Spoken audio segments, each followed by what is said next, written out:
My parents left me their failing art gallery while my brother got $50 million. Enjoy the dust. He left. Then I found grandfather's hidden vault, and inside was something that made my brother faint. The last rays of sunlight filtered through the dusty windows of Mason Gallery, casting long shadows across the empty exhibition space. I stood there, breathing in the familiar scent of oil paint and aged wood, trying to process the events of the past 24 hours. My name is Emma Mason, and yesterday, I inherited what my family considered their greatest disappointment, a failing art gallery in downtown Boston. The lawyer's office still felt vivid in my memory. The heavy mahogany desk, the ticking grandfather clock, and my brother Marcus's smugly expensive cologne filling the air. Our parents' will reading should have been a somber affair, but Marcus couldn't contain his triumph as Mr. Patterson read out the terms. To our son, Marcus Mason, we leave the sum of $50 million, our Hampton estate, and controlling interest in Mason Industries. Mr. Patterson's voice had been clinical, detached. To our daughter, Emma, we leave Mason Gallery and its contents. Marcus had actually laughed out loud. Finally, Dad always said you get exactly what you deserved, Emma. I can still see his perfectly tailored suit, his Italian leather shoes, the way he lounged in his chair like he owned the room. In many ways, he now did. The gallery's been losing money for years, he continued, examining his manicured nails. But, hey, at least you'll have plenty of dust to keep you company. Maybe you can sell pencil sketches to tourists. The thing is, Marcus wasn't wrong about the gallery's financial situation. Mason Gallery had been struggling for the past decade. What had once been Boston's premier showcase for emerging artists had gradually declined into a barely breaking even operation that most serious collectors ignored. But what Marcus didn't understand, what my parents never understood, was that I had always seen something in this place that they missed. I grew up in these halls, spending countless afternoons with my grandfather, Theodore Mason, the gallery's founder. While my parents were busy grooming Marcus for the family business, and my mother was planning his path to an MBA, Grandpa Theo taught me about art. Real art, not just the price tags and investment potential that my parents fixated on, but the soul behind each piece. Emma, my dear, he would say, his eyes twinkling behind wire-rimmed glasses. Remember that true value isn't always visible at first glance. Sometimes the greatest treasures hide in plain sight, waiting for the right person to discover them. Those words echoed in my mind now as I walked through the gallery's main hall. The space was beautiful even in its current state. Soaring ceilings, classic crown molding, and huge windows that, when clean, could flood the room with natural light. But years of minimal maintenance had taken their toll. The hardwood floors needed refinishing. The walls cried out for fresh paint, and half the track lighting had burned out. I reached the back office, my footsteps echoing in the silence. This had been my grandfather's sanctuary, though my parents had eventually converted it into a stereo storage space. Filing cabinets lined the walls, and a layer of dust covered everything. But underneath it all, I could still feel Grandpa Theo's presence. Running my fingers along his old desk, now relegated to a corner and piled with boxes, I remembered the stories he used to tell me about the gallery's early days. How he built it from nothing in the 1960s, turning it into a haven for artists who would later become legends. There were whispers that he had amassed an incredible private collection over the years, but after his death 15 years ago, nothing extraordinary was ever found. My parents had searched, of course. They spent months combing through the gallery, convinced that Grandpa Theo had hidden away masterpieces worth millions. They hired experts, brought in appraisers, even had the walls scanned for hidden spaces. They found nothing but the gallery's regular inventory, decent pieces, but nothing that would make headlines. Eventually, they gave up. The gallery became an afterthought, a tax write-off. They kept running out of some lingering sense of obligation to Grandpa Theo's memory. They focused on Mason Industries instead, grooming Marcus to take over the family's real legacy while I studied art history and worked as a curator at smaller museums. A sudden draft made me shiver, pulling me back to the present. Night had fallen while I was lost in memories, and the gallery felt different in the darkness. The shapes of sculptures threw strange shadows on the walls, and the few paintings still on display seemed to watch me with knowing eyes. I was about to leave when something caught my attention. A slight unevenness in the floorboards near Grandpa Theo's desk that I'd never noticed before. Kneeling down, I ran my hands over the wood. There was definitely something off about the pattern, a subtle irregularity that seemed intentional rather than the result of age. My heart started beating faster as I remembered another of Grandpa Theo's favorite sayings. The best hiding place is one that looks like it's trying to hide something else. I spent the next hour examining every inch of that floor and the surrounding area. Just when I was about to give up, my fingers found it. A tiny lever disguised as a knot in the wood. With trembling hands, I pulled it. The mechanism was so well crafted that it barely made a sound. A small section of the floorboard slid aside, revealing a narrow space underneath. Inside was a leather-bound journal, its pages yellow with age and a single key that looked far older than the gallery itself. The journal was my grandfather's. I recognized his distinctive handwriting immediately, but it wasn't his usual flowing script. These notes were hurried, almost frantic, filled with sketches and calculations and what looked like coded messages. One page caught my eye. At the top, in bold letters, it read, "The True Collection for Emma's Eyes Only." My hands shook as I turned the page, but before I could read further, my phone buzzed. It was a text from Marcus. "Meeting tomorrow at 9 a.m. Time to discuss selling that dusty gallery of yours. I already have buyers interested in the building." I looked at the journal in my hands, then back at the message. Marcus had no idea what I just found. And for now, that was exactly how I wanted to keep it. I carefully returned the journal and key to their hiding place, making sure the floor panel was securely closed. Walking out of the gallery that night, I felt different. The weight of my seemingly worthless inheritance had transformed into something else: anticipation. My grandfather had left me more than just a struggling gallery. He left me a mystery. And tomorrow, while Marcus would be planning to strip this place for parts, I would begin to uncover what Grandpa Theo had hidden away all those years ago. I locked the gallery's front door, the key feeling more significant in my hand than ever before. Looking up at the building's elegant facade, I smiled, remembering Grandpa Theo's words one last time. "Patience, Emma. The best stories take time to unfold." He was right. This was just the beginning. I arrived at the gallery early the next morning, well before my 9 a.m. meeting with Marcus. The sunrise painted the empty halls in shades of gold, but I barely noticed. My mind was focused on one thing: the hidden compartment and its contents. Kneeling by Grandpa Theo's old desk, I triggered the secret mechanism again.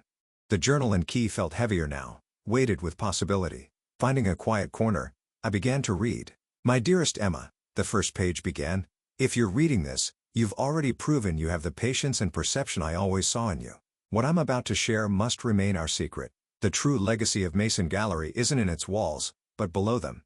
My heart raced as I turned the pages. The journal detailed an incredible story that spanned decades. Grandpa Theo hadn't just been a gallery owner. He'd been part of a network of art preservationists working to protect masterpieces during troubled times. The gallery's basement, it seemed, held more than just storage. A series of detailed drawings showed a complex system of hidden rooms beneath the main floor. According to the journal, Grandpa Theo had spent years secretly modifying the building's original foundation, creating a climate-controlled vault that no one else knew existed. "The key," he wrote, "opens more than just a door. It opens a legacy I've spent my life building. But be careful, Emma. Others have searched for this collection, and not all of them have honest intentions." A sharp knock at the front door made me jump. Marcus stood outside, his expression impatient. I quickly hid the journal and composed myself before letting him in. "Well, if it isn't the curator of dust," he smirked, striding past me. "I brought some potential buyers. They're interested in turning this place into luxury condos." Behind him stood two men in expensive suits, developers, by the look of them. They immediately began discussing load-bearing walls and square footage, treating the gallery's history like an inconvenience to be demolished. "The basement would make excellent parking space," one of them said, consulting his tablet. "According to the original plans, it's mostly unused." I felt a chill if they started digging around down there. "The gallery isn't for sale," I said firmly. Marcus's face darkened. "Don't be ridiculous, Emma. This place is worthless as an art gallery. You can barely pay the utilities." I said no. "Look." Marcus stepped closer, lowering his voice. "I know you had some sentimental attachment to Grandpa's little hobby, but it's time to grow up. Take the money and walk away." I met his gaze steadily. "Like you did, taking the millions while contributing nothing." His face flushed red. "I earned my inheritance by learning the business, not wasting time listening to an old man's fairy tales about art. Get out." My voice was quiet but firm. "All of you, you're making a mistake," Marcus warned as I ushered them toward the door. "I'm trying to help you. I don't need your kind of help." After they left, I leaned against the wall, my heart pounding. Marcus wouldn't give up easily. He never did. I needed to work fast. Returning to the journal, I studied the basement plans carefully. The entrance to the vault, according to Grandpa Theo's notes, was hidden behind a false wall in the basement's northwest corner. The key would activate a mechanism, but only if used correctly. Taking a deep breath, I descended the basement stairs. The space was exactly as I remembered. Rows of metal shelving holding wrapped paintings and sculptures, old exhibition materials, and decades of paperwork. But now, I saw it with new eyes. Following the journal's instructions, I made my way to the northwest corner. At first glance, it looked solid. Bare concrete walls meeting at a right angle. But when I ran my fingers along the surface, I felt subtle irregularities in the pattern. The key fit perfectly into what appeared to be a small crack in the concrete. With trembling hands, I turned it according to the sequence described in the journal. 3/4 right, 1/4 left, then right again. For a moment, nothing happened. Then I heard it, a soft click followed by the whisper of hidden machinery. The false wall swung inward silently, revealing a steel door with a sophisticated electronic keypad. The journal had prepared me for this too. The code was based on a significant date, the day Grandpa Theo first opened the gallery, but written in a specific format. I entered the numbers carefully. 19,650,412. The door opened with a gentle hiss, and climate-controlled air washed over me. Motion-activated lights flickered on, illuminating a sight that took my breath away. The vault was massive, far larger than should have been possible. Rows of carefully preserved paintings lined the walls, each one protected in a custom-designed case. Sculptures stood on pedestals, their forms casting intricate shadows. Display cases held smaller pieces, rare manuscripts, ancient artifacts, and pieces I recognized from my art history studies, but had never expected to see in person. In the center of the room stood a simple desk with a letter placed precisely in the middle. With shaking hands, I opened it. "My dearest Emma, welcome to the True Mason Gallery. What you see around you is the work of a lifetime. Not just mine, but the efforts of countless others who believed in preserving beauty and history.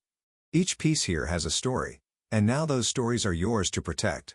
You'll find full documentation for every item in the vault, their provenance, their history, and most importantly, their rightful owners. Some of these pieces were entrusted to me for safekeeping during difficult times. Others were rescued from those who would have destroyed them for profit or politics. This collection isn't meant to be sold or displayed for prestige. It exists to be protected until the right time comes for each piece to return home. I've chosen you for this task because you understand that art isn't about price tags or status. It's about preserving the thread of human creativity that connects us all. In the rear of the vault, you'll find a smaller room. That collection is different. Pieces I acquired legally over the years, carefully authenticated and documented. Those belong to you now to do with as you see fit. They should provide more than enough resources to maintain both the gallery and the vault's mission. Be careful, be patient, and above all, be true to the responsibility you now hold. All my love, Grandpa Theo." I spent hours in the vault examining each piece with wonder. The collection was staggering. Works by masters I'd only read about, pieces thought lost to history, and others whose existence had only been rumored. In the private collection Grandpa Theo had mentioned, I found dozens of carefully selected works by artists whose values had skyrocketed over the decades. Even a conservative estimate put their worth well over $100 million. But it wasn't the money that brought tears to my eyes. It was the trust my grandfather had placed in me. The legacy he prepared me for all those years ago without my knowing it. A notification on my phone broke the spell. Multiple missed calls from Marcus and a text. "This isn't over. You're making a huge mistake." I looked around the vault at the priceless collection my brother would have sold without a second thought and smiled. For the first time since inheriting the gallery, I felt completely certain of my path forward. Carefully securing the vault, I headed back upstairs. There was work to be done. The gallery needed renovation, security needed upgrading, and I had a legacy to protect. Marcus was right about one thing. This wasn't over. But he had no idea what he was really fighting against. While he plotted to seize what he thought was a worthless building, I was now the guardian of something far more valuable than money could measure. Looking up at the gallery's walls, I whispered, "Thank you, Grandpa Theo. I won't let you down." The next few weeks passed in a blur of activity. I hired contractors to restore the gallery's original features, but only after having them sign ironclad confidentiality agreements. The basement remained strictly off-limits, listed as undergoing environmental assessment to deter curious eyes. I spent my nights studying Grandpa Theo's journal, learning the stories behind each piece in the vault. Some had been rescued from Nazi looting during World War II, others from more recent conflicts. Each artwork had its own detailed file, including documentation about its rightful owners and the circumstances that had brought it into my grandfather's care. But Marcus, true to his word, wasn't giving up. First came the legal threats. A thick envelope arrived from his lawyers, claiming that the gallery's deteriorated condition constituted negligent management of family assets and demanding an immediate sale. I handed it to my own attorney, a specialist in art law, whom I'd quietly retained using funds from selling just one minor piece from my grandfather's personal collection. Then came the financial pressure. Marcus used his connections to interfere with the gallery's insurance, its utility services, even its property tax assessment. Each time, I countered his moves using resources he didn't know I had. The turning point came on a rainy Tuesday morning. I arrived at the gallery to find Marcus waiting with two men I didn't recognize. "These gentlemen are from the Boston Historical Society," he said, his smile sharp as a razor. They're very interested in examining the building's original foundation. Apparently, there are concerns about structural integrity. I knew instantly they weren't from any historical society. The way they carried themselves, the subtle bulges under their jackets. These were private investigators or worse. The gallery is closed for renovations, I said firmly. Any inspections need to be scheduled through proper channels. One of the men stepped forward. We have authorization to leave. I cut him off, or I'll call the actual authorities. After they left, Marcus lingered. What are you hiding, Emma? There's something in this building worth protecting, isn't there? Something Grandpa Theo left behind. The only thing I'm protecting is this gallery's future, I replied. Why can't you accept that? His expression darkened. Because I know you. You were always his favorite, always listening to his stories. He must have told you something, left you some clue. The clue was in plain sight, Marcus. You just never cared enough to look. That night, I knew I had to accelerate my plans. Marcus was getting desperate, and desperate people make dangerous choices. I spent hours in the vault, carefully documenting everything. Then I made 3 phone calls, one to an old friend at the FBI's art crime team, one to a contact at Interpol, and one to the world's leading expert in art repatriation. 2 days later, Marcus made his move. I was working late when I heard the basement door open. Security cameras showed 3 men in dark clothing making their way downstairs. Marcus wasn't with them, but I had no doubt who had sent them. Calmly, I pressed the silent alarm. Not the gallery's regular system, but a special one I'd had installed that connected directly to law enforcement. Then I made my way to the basement. The men were already at the northwest corner, examining the wall with professional equipment. They barely glanced at me when I entered. Looking for something? I asked. Lady, just walk away. One of them growled. This doesn't concern you. Actually, I smiled. It concerns me very much. So do the federal agents who just surrounded the building. As if on cue, voices boomed from above. FBI, this is a federal art crimes investigation. Everyone remain where you are. What followed was a blur of activity. The would-be thieves were arrested. Marcus, trapped through their phones, was picked up at his home. The search warrants revealed everything. His hired thugs, his plans for the gallery, even his connections to certain unscrupulous collectors who trafficked in stolen art. But the real surprise came the next morning. I had arranged for a special meeting at the gallery. Present were representatives from museums and cultural institutions around the world, along with officials from various governments. Together, we descended into the vault. Their gasps echoed off the walls as the lights revealed the collection. Tears flowed as long-lost masterpieces were rediscovered. Museum directors hugged each other as pieces thought destroyed were found perfectly preserved. I shared everything. Grandpa Theo's documentation, his detailed records, the stories of how each piece had come into his care. Over the next year, we would work together to repatriate every artwork to its rightful place, earning the gallery international recognition, not for what it possessed, but for what it returned. Marcus watched it all unfold from behind bars, his reputation and freedom lost to his own greed. The evidence found in his home had implicated him in other art trafficking schemes, ensuring he'd have plenty of time to reflect on his choices. As for the gallery itself, I used part of Grandpa Theo's personal collection to establish a foundation dedicated to protecting and preserving art during times of conflict. The gallery became a center for education and advocacy, teaching future generations about the importance of cultural heritage. 1 year to the day after discovering the vault, I stood in the newly renovated main hall. The space was filled with light.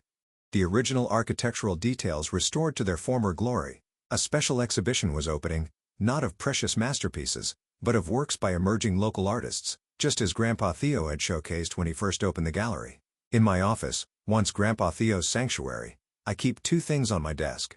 The first is his journal, a reminder of the legacy he entrusted to me. The second is a small news clipping from the day Marcus was sentenced, not out of spite, but as a reminder that true value isn't found in what you can take, but in what you choose to protect. The gallery still bears the Mason name, but it stands for something different now. Not just a family legacy, but a commitment to preserving art for future generations. Every day, as I walk through these halls, I feel Grandpa Theo's presence, and I'd know he would be proud. Sometimes, late in the evening when the gallery is quiet, I think about that moment when I first found the hidden compartment in the floor. How close I came to giving up, to letting Marcus turn this place into just another luxury development. But Grandpa Theo had taught me well. The greatest treasures aren't always visible at first glance, and some things are worth far more than their market value. The vault beneath the gallery is empty now.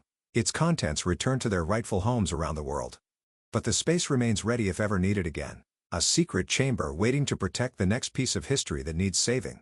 And sometimes, when young artists visit the gallery, their eyes shining with the same passion I once saw in Grandpa Theo's, I share with them his favorite saying, "True value isn't always visible at first glance. Sometimes the greatest treasures hide in plain sight, waiting for the right person to discover them."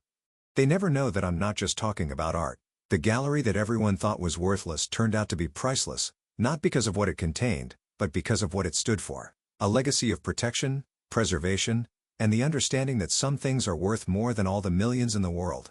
Marcus may have gotten the money and our parents will, but I got something far more valuable: a purpose, a mission, and the chance to prove that sometimes the best revenge isn't getting even, but doing what's right. The Mason Gallery stands tall in downtown Boston, its windows gleaming in the sunlight. It's no longer the dusty, failing space my brother mocked. It's a beacon of hope, a guardian of culture, and a testament to the fact that true worth often lies far deeper than the surface. And me? I'm no longer just Emma Mason, the disappointment who got the worthless inheritance. I'm the protector of a legacy that spans generations, the keeper of a tradition that values preservation over profit, and the proof that sometimes the best things in life really do come covered in dust if you just know where to look.